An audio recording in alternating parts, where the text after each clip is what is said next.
তুই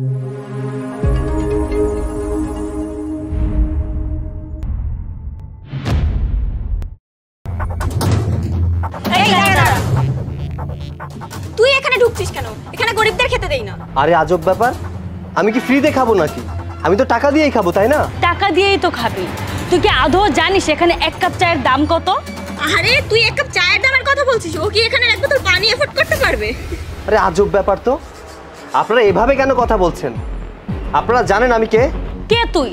তোকে তো দেখে মনে হচ্ছে রাস্তার কোনো ভাঙাড়িওয়ালা, আর তোর মতো ভাঙাড়িওয়ালার সাথে কিভাবে কথা বলবো বল?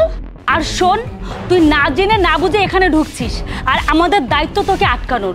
তোকে তো দেখে মনে হচ্ছে না যে তোর যোগ্যতা আছে এর ভিতরে বসে খাওয়ার, আর এখানে খেতে হলে না তোর 7 জন্মের ইনকাম দরকার, আর তোর কোনো যোগ্যতাই নেই এই দামি রেস্টুরেন্টে বসে খাবার। আপনারা এসব অভদ্রতা বাদ দিয়ে নিজেদের কাজে মন দিন, আমার পথ ছাড়ুন।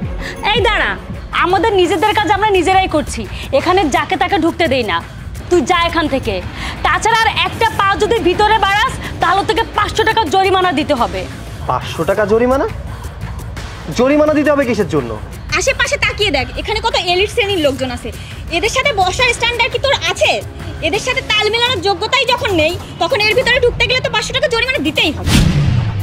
আচ্ছা অনু, বাদ দে তো, শুধু শুধু ওর কাছ থেকে 500 টাকা নিয়ে আমাদের কোনো লাভ নেই। ওকে দেখে তো মনে হচ্ছে সারা মাসের ইনকাম 1 থেকে 1,500 টাকা। তুই একটা কাজ কর, পাশে চায়ের দোকান আছে, ওখানে 10 থেকে 15 টাকা দামে সমোসার সিঙ্গারা পাওয়া যায়, ওটা গিয়ে খা। শুধু শুধু এখানে দাঁড়িয়ে সময় নষ্ট করিস না, এতে তোর টাকাও বাঁচবে আর আমাদের সময়ও বাঁচবে। যা এখান থেকে। আপনারা কাজটা একদমই ঠিক করলেন না, এর ফল আপনাদের ভোগ করতে হবে। আরে যা বলছি এখান থেকে যা। কই থেকে যে এসব আসে? ওয়াও,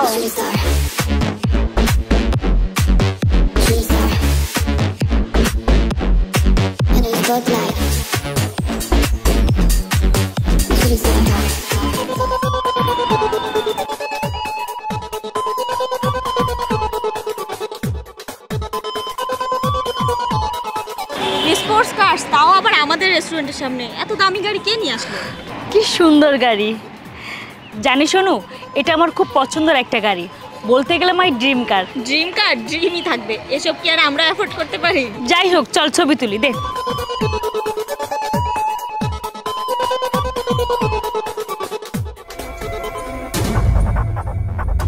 এক্সকিউজ মি, সাইড দিন প্লিজ।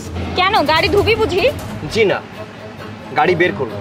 আরে বাবা, দেখো না, গাড়ির ড্রাইভার, আর গাড়ির ড্রাইভার তখন আমাদেরকে বলে যে কে সে, তাকে আমরা চিনি কি না। যাক, অন্তত এটা জেনে ভালো লাগছে যে ও ভাঙাড়িওয়ালা না, গাড়ির ড্রাইভার। যখন কিছু জানেনই না, তখন এই ব্যাপারে কথা না বলে আপনাদের তিক্ত মুখটা বন্ধ রাখা উচিত। এই, তুই কি বলতে চাচ্ছিস? বলতে চাচ্ছি এই গাড়িটা আমার, গাড়িটা চালাই আমি, আর এই গাড়িটার মালিকও আমি। তাহলে সকালে ওই অবস্থায় দেখলাম কেন? ও আচ্ছা আচ্ছা, এইবার বুঝতে পেরেছি। তার মানে সকালে আপনারা আমার পোশাক দেখে আমাকে জাজ করেছেন, রাইট? শুনুন, সকালবেলা আমার গাড়ির চাকাটা পাংচার হয়ে গিয়েছিল, ওটা পরিবর্তন করার প্রয়োজন ছিল। এত সকালে পাংচার হয়েছিল যে কোনো মেকানিক পাবো বলে আমার মনে হচ্ছিল না, তাই নিজের গাড়ির চাকা আমি নিজেই রিপেয়ার করে ফেলেছিলাম।